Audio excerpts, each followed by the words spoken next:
আসসালামু আলাইকুম। আশা করি সকলেই ভালো আছেন। সুপ্রিয় চাকরি প্রত্যাশী ভাই ও বোনেরা, কৃষি মন্ত্রণালয়ে নিয়োগ সার্কুলার প্রকাশ করা হয়েছে এবং এটাতে আবেদনও কিন্তু শুরু হয়েছে।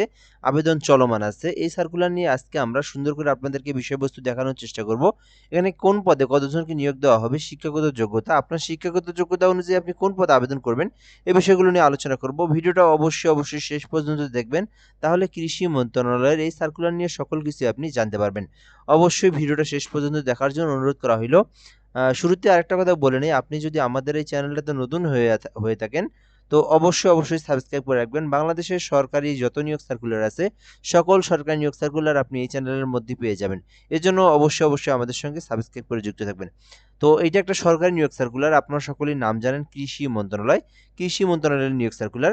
তো আমরা এখান থেকে দেখব কৃষি মন্ত্রণালয়ের রাজস্ব খাতভুক্ত নিম্নোক্ত শূন্যপদ সমূহে সরাসরি নিয়োগের লক্ষ্যে পদের পাশে বর্ণিত শর্ত সাপেক্ষে যোগ্যতাসম্পন্ন প্রকৃত বাংলাদেশী স্থায়ী নাগরিকদের নিকট হতে অনলাইন আবেদনের জন্য আহ্বান করা যাচ্ছে।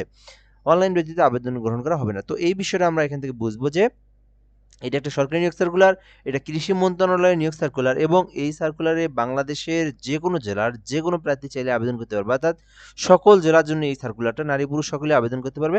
অনলাইনের মাধ্যমে আবেদন করতে হবে, এই বিষয়গুলো আমরা দেখলাম। এরপরে আমরা দেখবো এখান থেকে ১ নম্বরে আছে সরেজমিনে তদন্তকারী। এটা হচ্ছে ১২ গ্রেডের ২০১৫ অনুযায়ী ১২ গ্রেডের বেতন, যেটা ১১,০০০ থেকে ২৭,০০০ টাকা পর্যন্ত। এই পদে ৪ জনকে নিয়োগ দেওয়া হবে সর্বমোট। আর এই পদে আবেদনের জন্য আপনাদের যে শিক্ষাগত যোগ্যতা প্রয়োজন সেটা হচ্ছে কোনো স্বীকৃত বিশ্ববিদ্যালয় হইতে কৃষি অথবা কৃষি অর্থনীতি অথবা গণিত অথবা অর্থনীতি অথবা পরিসংখ্যান বা বাণিজ্য দ্বিতীয় শ্রেণীর স্নাতক থাকতে হবে। অর্থাৎ আপনি যদি আবেদন করতে চান, এখানে যে ডিপার্টমেন্টগুলোর নাম বললাম, যে সাবজেক্টের নাম বললাম, এই সাবজেক্ট নিয়ে যারা অনার্স করছেন অথবা যারা ডিগ্রি করছেন তারাই কিন্তু আবেদন করতে পারবেন। ২ নম্বরে আছে ষাট মুদ্রাক্ষরিক কাম কম্পিউটার অপারেটর, ১৩ গ্রেডের। তো আপনারা যারা অনার্স অথবা ডিগ্রি পাস করছেন তারাই কিন্তু আবেদন করতে পারবেন। পাশাপাশি যেহেতু এটা কাম কম্পিউটার মুদ্রাক্ষরিক, সেক্ষেত্রে আপনারা যারা ষাট মুদ্রাক্ষরিক বিভিন্ন জায়গা থেকে যদি ট্রেনিং প্রাপ্ত থাকেন বা আপনার যদি টাইপের স্পিরিট ভালো থাকে, তাহলে কিন্তু আপনি এটাতে আবেদন করতে পারবেন। তো এরপরে আমরা দেখব ৩ নম্বরে আছে কম্পিউটার অপারেটর। এটাও কিন্তু ১৩ গ্রেডের। এটাতেও কিন্তু ৪ জনকে নিয়োগ দেওয়া হবে।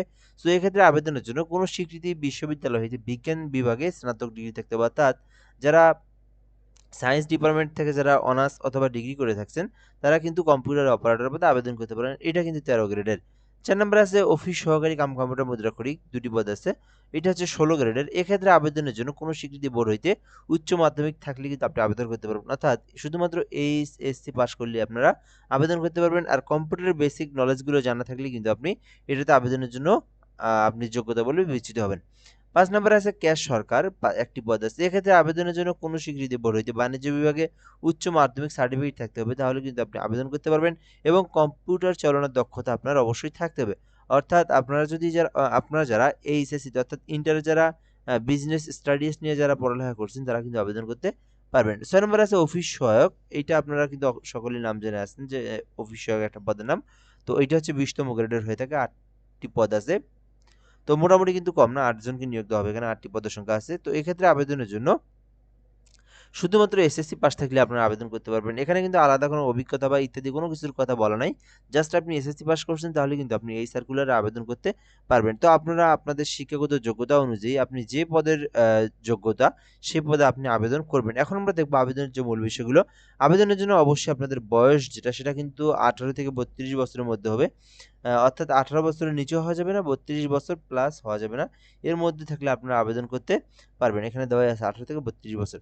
সো এরপর আমরা যদি এখান থেকে দেখি আবেদনের জন্য যে মূল বিষয়গুলো, এখান থেকে যে ওয়েবসাইট বলা আছে moaTeletalk.com.bd, moaTeletalk.com.bd, এই ওয়েবসাইটের মাধ্যমে আপনাদেরকে ফর্মটা পূরণ করে অ্যাপ্লিকেশনটা করতে হবে। তো আপনি চাইলে ঘরে বসে থেকে নির্ভুলভাবে আমাদের মাধ্যমে যে কোনো সরকারি চাকরির আবেদন করে নিতে পারেন।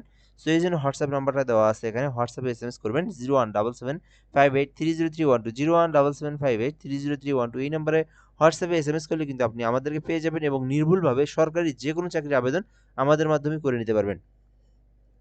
আচ্ছা, এখন আমরা দেখব এই আবেদনটা কিন্তু ২৮শে ডিসেম্বর পর্যন্ত চলবে। অর্থাৎ এই আবেদনটা ২০২৫ সালের ডিসেম্বর মাসের একটা নিয়োগ সার্কুলার।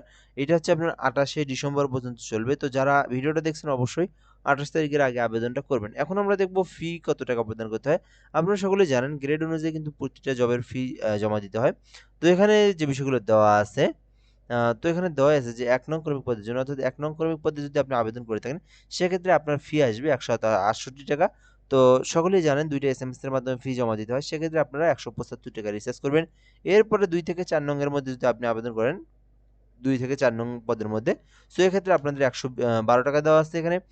আপনারা ৳১২০ রিচার্জ করবেন। ৳১২০ আপনারা রিচার্জ করবেন। আর যদি আপনি ৫ অথবা ৬ নং ক্রমিক পদে আবেদন করে থাকেন, সেক্ষেত্রে আপনারা শুধুমাত্র ৳৫৬, ২ টা এসএমএস সহ আপনার ৳৬২, ৳৬৩। আপনারা চাইলে ৳৬৫ রিচার্জ করবেন। আপনার জোড়া সংখ্যা যেটা ৳৬৫ রিচার্জ করে আপনারা ৫ ও ৬ এর মধ্যে ফি যেটা সেটা আপনারা জমা দিতে পারবেন। তো এই বিষয়টা হচ্ছে যারা নিজেরাই এপ্লাই করে, নিজেরাই ফি জমা দেন তাদের জন্য। আর আমরা যদি বলি এখান থেকে ফি জমা দিবেন কিভাবে সে বিষয়টা আপনাদেরকে আমি দেখে দেই। এখান থেকে আপনারা মোবাইল সিমের আপনারা এসএমএস বক্সে আসবেন। আসার পরে MOA স্পেস ইউজার আইডি লিখবেন।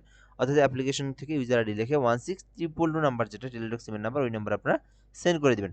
পরবর্তীতে আপনাদেরকে একটা পিন নাম্বার দেওয়া হবে। MOA space ES space pin number দিয়ে 16322 নাম্বারে আপনারা সেন্ড করে দিবেন। তো সেন্ড করলে কিন্তু আপনার অ্যাপ্লিকেশনটা হয়ে যাবে।